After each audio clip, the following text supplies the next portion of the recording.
Over the weekend, I found myself 3 miles offshore on an island on a kayak, and a windstorm was rolling in. And as I was kind of making my way back to land, I got to thinking about the conversation we had last week about about building your business and how can you know if you're on the right track, and what are some ways to go about figuring out if you're on the right path or not. And so I wanted to kind of follow up on that today, because I know a lot of people are wondering, like, hey, do I have the right skills and the right strategy and the right plan? And is my mindset really dialed in? Like all the stuff that we were talking about last week. And I wanted to kind of go over that again with you guys, because it's such a critical thing, because you don't want to be spinning your wheels, wasting your time, and just pushing against a wall that's not going to move. And instead, what you want to do is make sure that you're on the right path. So as you invest your time and energy into it, you're actually making progress in the right direction. So basically, here's what happened. So it was a beautiful day. So this, for the 4th of July, my family and I, we went out to basically like the Chesapeake Bay area. And we were, there's this little island that's about 3 miles off the coast. And it's just kind of, it's not even an island. It's just like a blip in the water. It's like, it's super small. It's like there's no houses, there's no buildings, there's no anything. You can walk across the whole thing in like 15 minutes. It's just like a sandbar almost. And, but it's beautiful to be there, because you're looking out over like 11 miles of open water right at the mouth of the Chesapeake Bay. And when I left, so I got in a kayak and I left to go to this island, and there was sunny skies, light winds, great conditions, not too hot, not too cold. It was perfect. And, but it takes a while to get out there. It's probably an hour's paddle from, where you start to where you actually hit the island, going maybe 3 miles an hour. It's about 3 miles away. And so I get to the island, and everything's going great. And I kind of, pulled the kayak up onto the shore, and I start to walk around a little bit. And like, this is a place that I've been going for a long time. Like, since I was just a kid, like I used to go to this little island. And so I was really familiar with the area. And one of the things that I like to do is I like to get off the kayak and like throw some rocks around, because there are all these rocks and like sea glass is there. It's like this little oasis, right? Kind of at the mouth of the bay, like, way off the coast. So there's nobody around. And so I was kind of fiddling around, and then I began to feel the wind picking up, and then the skies got dark, and then, whitecaps start rolling in, and I'm thinking, oh man, because this is gonna be a problem, because, I had two choices. I could either get back in the kayak and make my way back home, and and try to get back as soon as I could, or I could kind of wait for the windstorm to blow over, and but who knows how long that's gonna last, and what if it gets dark? Because it was already like maybe 5 o'clock at night or so, and so like, what if I wait and it gets dark, and then everybody back home starts worrying and things like that. So what I decided to do is to just go ahead and just fight the wind back and head on back. But it was an interesting thing, because a couple of things came to mind. Because like, when you're way out there in the water like that, and there's no near landmarks or anything, like you can be paddling and you can't really tell if you're moving. Like there's no easy way to gauge whether you're going anywhere or not. I mean, it feels like you are because you're paddling and everything, but you don't see anything going by you because you're way the heck out there. You can't really see anything. So all of that is to say that, here I am out there kind of, fighting through the wind and the waves and trying to make my way back home. And I started thinking about what we were talking about last week. And there's like 3 things to know whether or not you're on the right track. So like, the first thing that we talked about last week was, do you have the skills that it takes to really develop a website, to build something that's going to create outcomes for your clients? And as I was beginning to think about that, I was like, you kind of get yourself maybe a mile off the island, 2 miles from the house. You're way out in the middle of the water. And I began to think, well, man, do I have the skills that it takes to actually get back to shore, right? And so like, do I have confidence in my tools was one of the big questions. Like, for example, is the paddle going to hold up? Is the kayak going to make it? Because the waves are freaking huge. The waves are significantly taller than the kayak way out in the water like that. And so I'm like, are my tools going to hold up? And I felt super 100% confident that they would. And yeah, I've been using for a long time. I know how to do it. I'm pretty good at this whole kayaking thing. And so I had a lot of confidence in my tools. And that made me think back to like, do you have confidence in the tools that you're using for your clients? Like, is that something that you kind of need to polish up, or do you feel really good about all of that? And those 2 areas of tools that we talked about, like, can you build a solid website, and can you put the business tools in place that really drive outcomes for your clients? so that not only do they have something that looks great, but it also performs well. It drives traffic, it brings in revenue, it does something for their business. And do you have confidence in those tools? And that's kind of the first question. And so the way that I was relating that back in my mind as I'm making my way across the Chesapeake Bay was do I know how to paddle? Like, do I have confidence in my ability to do the paddling? And that was, that's a big deal, because when you're paddling, you've got to know how to do that. Like, if you're just paddling with your arms, you tire out like that. I mean, you're not going to make it. You have to learn how to use your core muscles to actually propel yourself through the water so that you have the endurance to actually make it. But the first part is like to have the skills to pull it off. Like, do you have the right technique? Have you put in the training to be able to actually succeed when it really counts? And that's a big question, because like you need to have the technical skills to implement like a solid and reliable website, but you also need the technical skills to build like the business marketing tools and to drive results for your clients. And you also need to have the confidence that says, hey, you know what? I'm really doing something here. This is going to work out because I have confidence in my ability to pull all this stuff together. And so that's kind of like the first thing that crossed my mind as I'm paddling around. I had a lot of time to think about things. But then the second thing that came to mind was the strategy, because like you can't very easily just plow straight forward into the wind. Because when I left the island, the wind was pretty much head on, like straight in my face. And the problem with that, there's a couple problems, but one of the big problems is the space between the peaks of the waves compared to the length of the kayak that I was in was such that if you were to drive straight into the waves, the water would like swamp the front of the kayak like every time. And obviously you don't want that. And so, but at the same time, if you go just sideways, like 90 degrees to the oncoming waves, then you roll, and you don't want that either. So the best thing to do is in a situation like this is to kind of go, partly into like 45 degrees, like a little bit into the wind, and almost like a sailboat, and sort of tack back and forth, because that way you can actually ride up over the waves and back down. You're not fighting the wind head on, and you can really make forward progress like that, and without swamping the boat, without fatiguing yourself too much. And it's the strategy. And so it occurred to me, hey, okay, I've got confidence in my skills and my techniques, but do I have the right strategy? Like, am I paddling in the right direction in order to feel like I'm going to make it back, right? That's like the big question. And that immediately brought to mind the strategy with your business. Like, do you have the right strategy in place to make sure that the price point's right, that you're in control of generating your own leads, that when you do generate the leads, it's actually for qualified potential clients who have the budget and the mindset to work with you on what you're really presenting, what you're really offering. So you're not just selling like $500 websites, but you're actually selling $5,000 sites. And on top of that, you've got the strategy in place to get the business structure that you want, where you have that ongoing revenue coming in. And so, those are some big issues. But on top of that, what about being able to adapt to changes in conditions?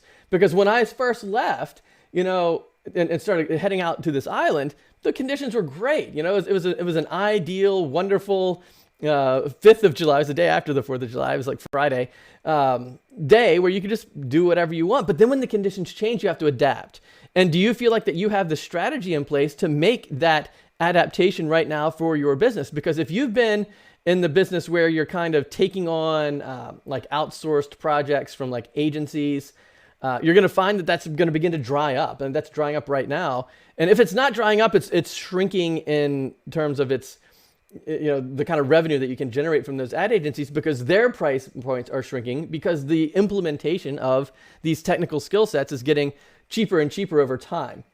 And so all of that is to say that, if you're noticing that your leads and the type of work that you're getting from agencies is drying up, that's like a change in conditions. And can you adapt to that? Or are you finding that you used to be able to sell websites at a much higher price, but now because Wix is out there and Weebly and Squarespace and Upwork and Fiverr and even Craigslist and like all these other places are out there, that you're finding like clients, when they start talking to you, their mindset is basically thinking that, a website's like $500, maybe less. Maybe free even, maybe they could build it themselves. And can you adapt to those changes in conditions to make sure that that you stay alive, that you stay afloat, so to speak? And so that's like a really big issue. Kind of like when the waves and the water and the wind and all that changed, Like, did I have the strategy in place to be able to adapt to those changes in conditions to make sure that I can make it back? And do I have confidence in that strategy? Or was it, well, I just hope for the best? You want to make sure you have confidence in the strategy. So it's not just willy-nilly changing things, but are you changing things properly? Like, are you doing something that's going to make things better? Or maybe are you making things worse? So how do you know what the deal is with that? That's a really big issue, to have the strategy in place to make sure that as changes in conditions occur, as changes in the economy occurs, as changes in your skill sets take place, all of those things, how do you know if you're going in the right direction? And that's a really big point to make. And so, and then the third thing that came to mind was the mindset. And this is again, like last week when we were talking about this was the thing that I said was the most critical component.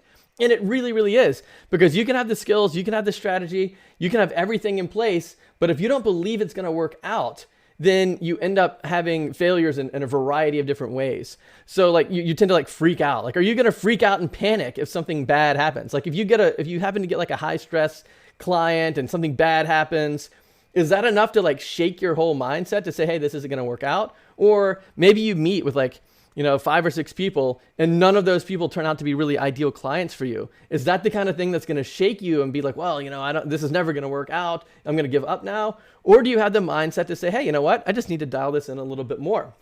And so here's another one too. And then we talked about this last week, and this really jumped out to me when I was paddling back, which was, do you have to see the results first in order to believe that you're going in the right direction? And the reason that jumped out to me is because, like, literally when you're out in the water and almost everything you see is nothing but water, like there's nothing going by you, and you're paddling as hard as you can, and you're like, is this working? Like, you can't tell. You literally can't tell if you're really moving. I mean, from time to time, I guess you can kind of look back and see how far the island is behind you, whatever. And I guess you kind of get a sense, sort of from that you're kind of doing something.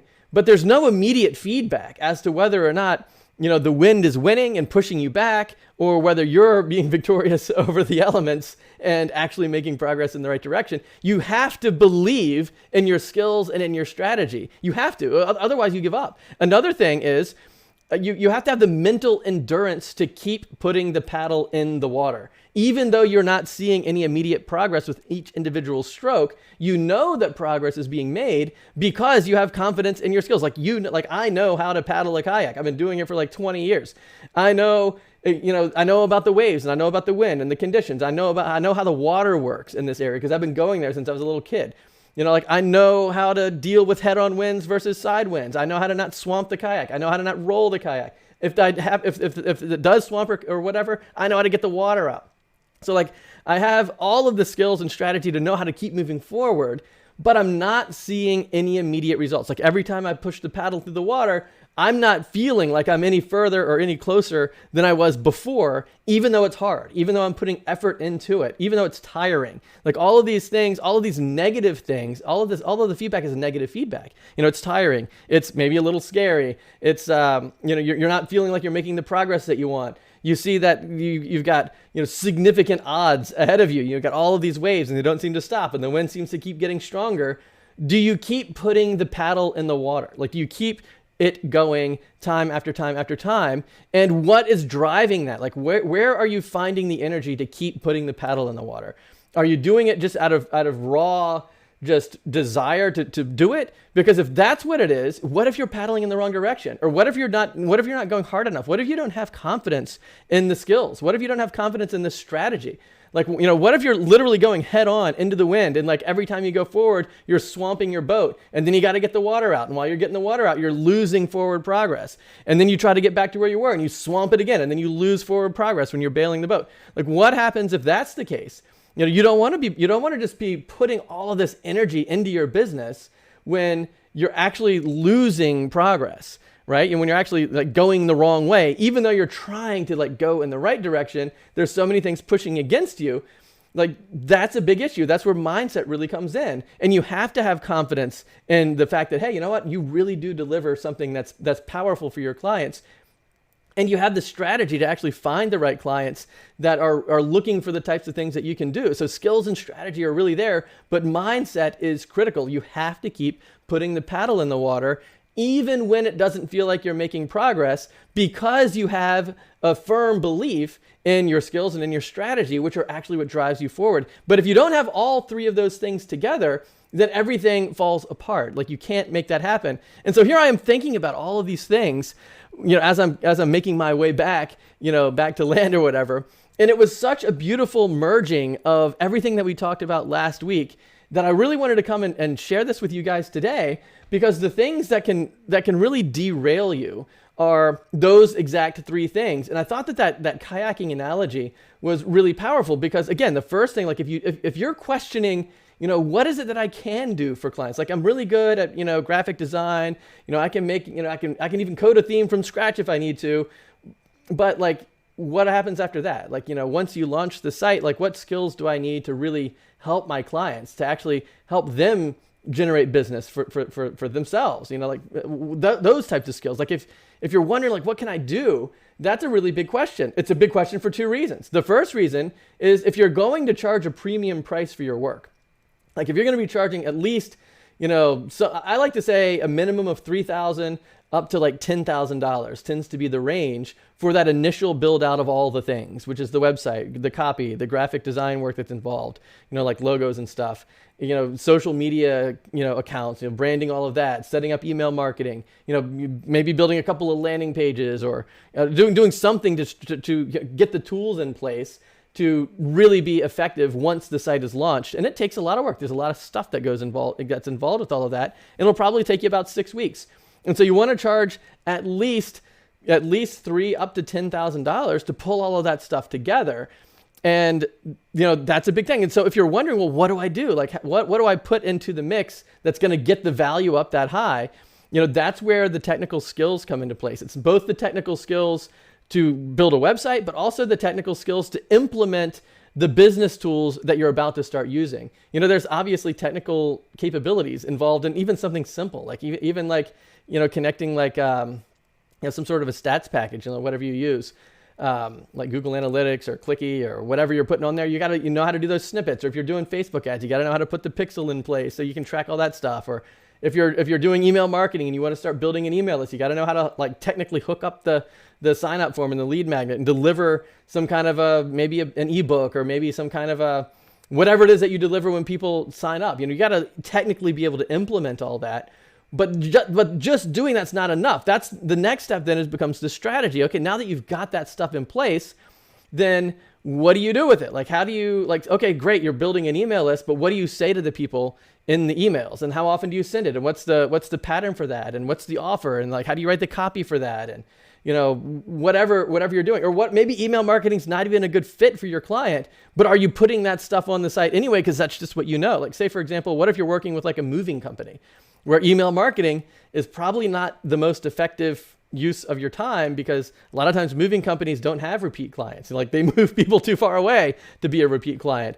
Or education tends not to be a big issue with like a moving company. Like, who needs education with regard to moving? It's like a pretty self-explanatory thing. Whereas if you're working with like a health coach or a relationship coach or anybody who does anything that's kind of unique or different, well, then maybe some education and automating those and nurturing those leads is something big. And so that's the big thing. It's like, do you have the right strategy? Like, are you putting the tools in place, and are you using them with the right strategy so that you know that you're making the progress in the right direction on behalf of your client?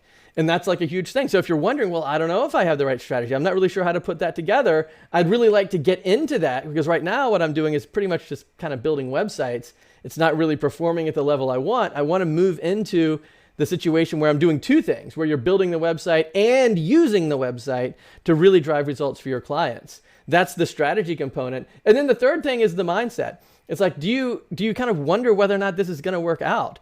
And like, do you have to be seeing results? Like one of the things we talked about last week was, if you have to see like successful results before you feel confident in yourself or in your business or in your offer, then you're going to have a slow forward progress, maybe no progress at all, because you don't want your confidence and your mindset to be founded on things external from you. Like, you don't want to have a situation where, okay, I'll believe that I can sell a $5,000 website, after I get, 4 or 5 clients on board at that level.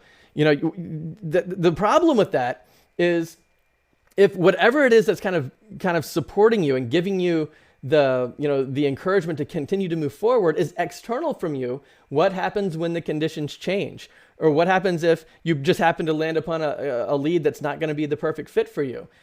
Are you going to allow that one little thing to derail your entire business? Or do you have the mindset to overcome that? And that's a really big issue. In the same way, like if the wind had started coming up when I was on the island, I was like, oh shucks, I don't know how to deal with a windy situation. I'm just going to sit here and wait. How long is the wind going to keep going? And can I make it back? Like, what happens if I have to spend the night by myself on the island? Those are the kinds of things where you need to say, hey, I know how to adapt. I know how to focus. I know how to actually keep paddling, even though I don't see the forward progress stroke by stroke. The reason that I had the desire and the mental strength to continue to paddle is because I had confidence in my skills. I know how to paddle. I was 100% confident that I was beating the wind. Like, even though the wind was probably going maybe 20 miles an hour, it's a significant wind, especially when you're on the water like that. I knew for a fact that I was beating the wind because I had confidence in my skills. I had done it before. Like I know what was going on. It's something that, like, I know my kayak can handle it. I know I've got a paddle that can do it. I'm strong enough to pull it together, and I've got the right strategy where I'm not just swamping my boat every single time a wave comes. I know how to go over the waves without swamping. And so therefore I can keep putting the stroke by stroke effort into it, knowing that I'm actually making progress in the right direction, that I'm going to be successful, because I have confidence in the skills and the strategy. And that's where the mindset comes in, because if you don't have that and you're just thinking, well, I don't know if this is going to work out, it's so easy to give up. It's so easy to get frustrated. And when you're on the brink of giving up and when you're feeling frustrated all the time and you're not feeling confident, how are you going to show up at a client meeting if those are the thoughts that you're entertaining in your mind? Like, how are you going to instill confidence in someone else to work with you if you don't even have confidence in yourself? You can't give away to somebody something that you don't already have. So that's why mindset is so critical. And you don't have to fake it. I'm not suggesting to rub your hands together and do or rub the genie or whatever like Aladdin and poof, now I'm faking the confidence. Instead, what we're doing is you're getting yourself into a community of people who are doing what you want. You're getting yourself connected with people who can answer questions that you have. You're getting yourself in a situation where if you have questions about what tools to use or how to orchestrate them, or what prices to charge, or how to write proposals, or how do you meet with your clients in a way that enables you to shift their mindset away from just buying like a cheap website into really investing in their business and developing a long-term relationship with you. The way that you can have confidence in all of that is surround yourself with people doing that very thing. And that's the whole point. That's like the reason that I put DoubleStack together. One of the main things is to get you into a community where you're surrounded with people doing exactly that thing. And that does two great things for you. The first thing it does is it opens your eyes to the fact, oh yeah, people can actually do this. This really is possible. I'm seeing somebody, will post a win, and we have a private Facebook group that we use to communicate amongst ourselves just as the double stackers. And somebody will post a win in there and, score like a $12,000 project or a $40,000 project or whatever it might be. And we all like to celebrate that together. That's really fun. And it opens your eyes to the fact that, wow, people really are doing this. And so, that's huge, just to be part of that community, to say, hey, this is great. And it's difficult to find a community like that too. Even if you're going to WordCamps or meetup groups or other places like that, most of the time, the people in those groups are selling $500 websites. Like, I go to a lot of WordCamps and people will say that's kind of what their business is. And so if you surround yourself with that type of an audience or a community, then your mindset sort of begins to kind of shrink down to, well, yeah, I guess, WordPress sites are cheap. I guess, we really do need to figure out how to sell $500 sites or whatever, as opposed to, hey, let's get you into a community where not only are we selling vastly more valuable projects, but we're doing it in a way that's really serving our clients in a deeper way, in a way that actually generates revenue and business for them. That's we're not just ramping up our prices, we're fundamentally changing what we're offering to do. And so reason number one is it puts you in that community where you can see that it's possible. And then reason number two is it's inspirational. Like you begin to say, oh, well, how did they get that type of a client? Are there really clients like that? How are they doing it? How are they running the meetings? Like, what are they doing to kind of get their price points? Like, what do their proposals look like? All of that stuff. And then you're like, well, shucks, you know what? I've got the layout for all of that stuff right here. And so then it becomes inspirational for you to actually do more and actually make progress in that direction. And so that's the key to the whole mindset shift, is to surround yourself with a community that's going to support you, that's going to give you the resources that you need, the assets that you need, the skills, the concepts that somebody can come alongside and kind of help you kind of break through things that might have otherwise been holding you back, so that when the conditions change, when the wind comes up, when you can't see that progress with every single stroke of the paddle, you still know that you're going in the right direction. So that's the big shift there. Oh, look at all these comments. I got all carried away with the story. Let me check out these comments real quick. So, Joni, I'm sorry to hear that you're in the hospital. I hope you're doing okay. She says, I would die with the paddle in my hand 2 feet from the shore in 4 inches of water as things are right now. Yeah, well, I hope you feel better. I hope it's not too big of an issue and you get back on track really quickly. I don't see the point in trying to do everything myself. And if I have to farm out things like SEO and social media to someone else and pay them, what is the point? So I still don't understand this business model, I guess. Just like there are lawyers who specialize in certain kinds of law and doctors who specialize in certain kinds of medicine, I want to specialize in or WordPress development, not any of the other things. Specialize in WordPress development. Right. So yeah, that's a good point. So the point that I think Joni might be hitting at here is that, which is true. You don't have to do all of the things. Like, for example, if you're going to put like SEO or some sort of paid advertising into your proposals as to something that can really drive results for your clients, it's a great idea to bring on somebody who knows how to do that, as opposed to trying to learn how to do every single thing yourself. So for example, just like Facebook ads, for example, Facebook ads are really, really complicated to do well. And the reason that it's complicated is because there's so many different kinds of ads and products and audiences that you want to try to reach. For example, you might be working with somebody who really wants to reach like a local audience, like just like people that can drive physically to your client's, facility or business. And that's really different from like a nationwide type of an audience where like anybody who is within the whole country can, maybe you have something kind of online, or maybe even international. Like maybe you've got something like, like Card 66 or whatever, where like anybody in any part of the world can use it, and it's a digital product. And, and so that changes. So if you're going to advertise on Facebook for that, so like the scope of the audience changes. Another thing that changes dramatically is what does getting a lead mean? Like where's like, how much revenue comes to you if you get a lead, because that determines what you can pay per click. And so like if you're selling something inexpensive, then, you go through a very different strategy than if you're selling something that's kind of pricey. And so, all of that kind of plays into, how you run these and orchestrate these campaigns. And then on top of that, you got to then write the ads that appeal to those people. And then you have to compete with there's competition out there. Basically, the point that I'm making is just running Facebook ads is something that you can devote your entire career to. And so like if you're going to add, like a Facebook ad campaign into the mix, then you're going to want to bring somebody in who's an expert in that.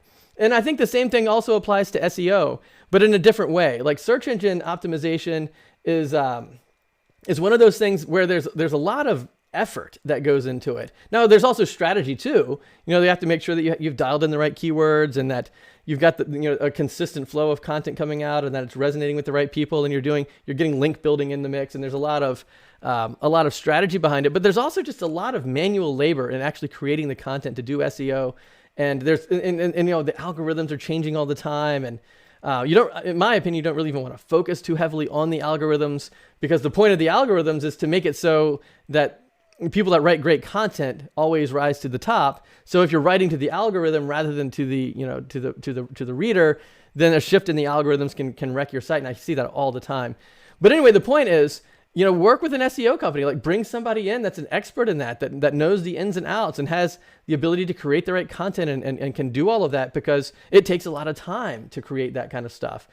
But on the other hand, there's plenty of things that you can do on your own that you don't have to be like a full-time marketing expert in. In fact, I would say there's probably well over a dozen types of things that you can do, especially with regard to like email marketing, like helping people, get like a sales funnel in place for themselves, or like drip campaigns to kind of automate lead nurturing, helping people with, their brand's visibility online, things like that. There's all kinds of things that you can be doing that I can show you in the course of maybe an hour or an hour and a half or so, a variety of different like business tools and platforms that you can become an expert in, because the learning curve is very shallow and the results are huge. And those are things that you can bundle into your proposals already. And again, the strategy that I work with people to do is like have that initial marketing budget be somewhere in the vicinity of about 10 hours per month, which is like 2.5 hours per week. So we're not looking to work 40 hours per week full time for your clients. You're looking at about 10 hours per month, which is like 2.5 hours per week. And then get a client on board. You charge like $85 an hour, and you're bringing in like $850 per month with that kind of starting point with your client. And the cool thing about that is that gives you the ability to really drive results for the people that you're working with, because you're there to keep doing things. You're not just kind of, setting it and then forgetting it and moving on to the next client, but you're actually using the tools that you built in the first place. It's not a huge investment for your clients, under $1,000 a month. And, where else are they going to invest where they can get that degree of bang for the buck? And so there's that. And then, on top of all of it, it's like you don't, it's over $10,000 per year. Like if you have that $850 per month coming in for 12 months, it's like $10,200. And so get yourself 5 clients like that. Now you're making over 50 grand a year coming in. You're working 2.5 hours a day, like 5 days a week. So it's not overwhelming in terms of the time commitment. And if you've got, full-time hours to kind of deploy on this, like if this is your full-time business, what if you had 10 clients at that level? Well, now you're making 6 figures. You're well into the $100,000 range. You're doing 5 billable hours per day, 5 days a week. So you still have nights and weekends open, and you're continuing to drive results for your clients. And what you're going to find is, as you begin to build this up, some of your clients are going to say, hey, you know what? I need more than 2.5 hours a week. I want to do more things. Let's kind of ramp this up to the next level. And then like, say you've got a client that says, hey, I want like, how about 10 hours per week? That's still not even part-time. That's like 10 hours per week. But at the same time, it's worth like 4 clients before. So now you only need like 6 clients, and you can get to the point where you're making, $100,000 a year just on those monthly retainers. We're not even counting the $3,000 to $10,000 build out of all of that stuff, in the beginning point. And again, everything that you put into the retainer is stuff that you can do on your own. Like you don't have to devote like a full-time job to like learning SEO or learning Facebook ads or learning, Twitter ads or Google ads or any of that other stuff. Those, if you need those types of things, I would encourage you to outsource that, bring somebody on as a subcontractor at first and use them and their expertise to add those types of things to the mix. But you don't have to even get started with those types of things, depending on who the client is. And this is one of the things where I begin to feel a little bit cautious in this environment where I'm speaking to over 1,000 people at the same time, because the industry makes a huge difference. Some industries need a lot of SEO work, other industries not so much. Like I barely do any SEO work for DoubleStack at all, because I don't usually get clients searching for me like that. Same thing with like, I don't know, there's just a variety of companies where a search engine like people aren't like, for example, for your business, I bet you the types of clients that you want to be working with are not on the internet typing anything about how to build a website or how to market a website at all. So if you are in the business of trying to connect to companies that need a better website, and you think you're going to attract those leads by blogging and doing content marketing and advertising on Facebook and things like that to try to find businesses that want to like hire you to build their website, then you're going to find that it's a disappointing experience. And 2 things are going to happen. The first thing that's going to happen, the clients that you attract are going to be low budget, high stress clients who just want a super cheap website and then nitpick you and just stress you out and be incredibly demanding all the time. Those are the types of clients that you'll find when people just sort of find you cold off the internet through Facebook, through social media, whatever, or through SEO. and the types of clients you really want to be working with, like, a lot of my clients are in the healthcare business, like dietitians and naturopaths, and got a heart doctor and even a neurosurgeon. So, those types of people, or even people like, people like selling like real estate and home builders and electricians and things like that. Most of the time, those people aren't on the internet searching for how to build a better website, how to do content marketing, how to do email marketing, whatever. They're not searching for that kind of stuff. And if you're advertising in that space for clients who aren't there, then you're going to find that to be super frustrating. So that's the point. So the overall point is, like, you don't necessarily have to invest heavily in paid ads or SEO, especially like if you're working with a client that's kind of in the same boat that you're in, where their clients aren't Googling around for their services. And instead you want to do more personal interactions. And so we can talk about that. So anyway, all that is to say, if you're wondering, like, what can you kind of put into the mix, like, I'll show you like 15 or 20 things to add into the mix that don't require you to invest your entire life to become an expert in SEO or something like that. Just like small things that you can add into your proposals to really make a difference for your clients. And then if things grow and somebody needs, help, bring on subcontractors. On top of that, if things continue to grow, you can just spend more time doing the things you do know how to do.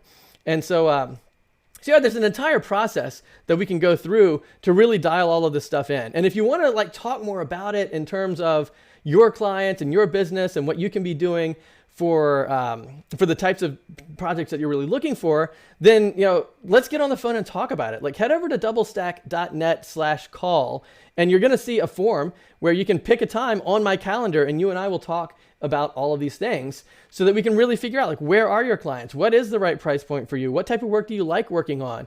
Like, how can we start generating leads proactively so that you don't have to just wait for referrals all the time? Like, if you're in a situation where your business requires other people to send you referrals all the time, you're not in control of your lead flow.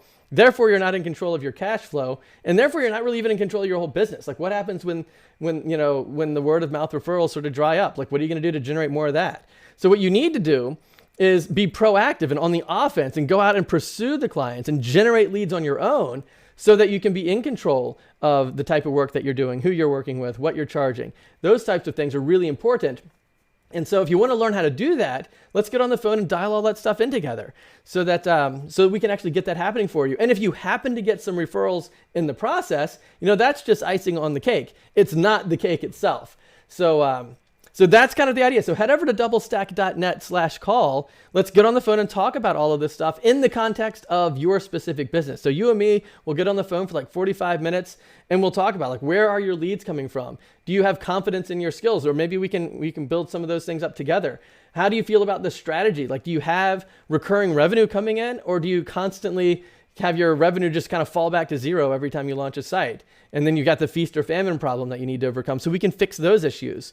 So anyway, head over to doublestack.net/call. You'll see my calendar pop up. You can pick a time that works well for you, and we'll get on the phone for like 45 minutes to an hour for free and talk about all of those things.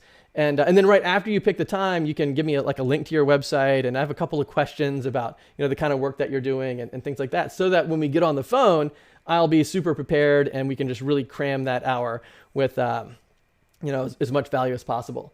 So there we go, guys. Have a great week. It was great connecting in with you guys. I hope you all had a wonderful 4th of July. And again, head over to doublestack.net/call if you want to talk.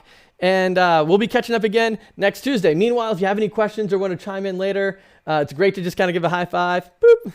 And then I'll keep an eye on all of that throughout the week.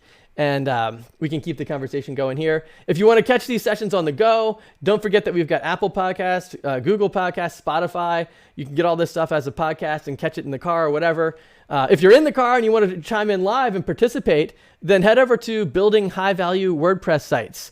It's a Facebook group, and it's free to join, and you can be here every Tuesday at 2 o'clock and interact in these live sessions. So awesome, guys. Great seeing you. Have a great week. And look forward to talking to you again.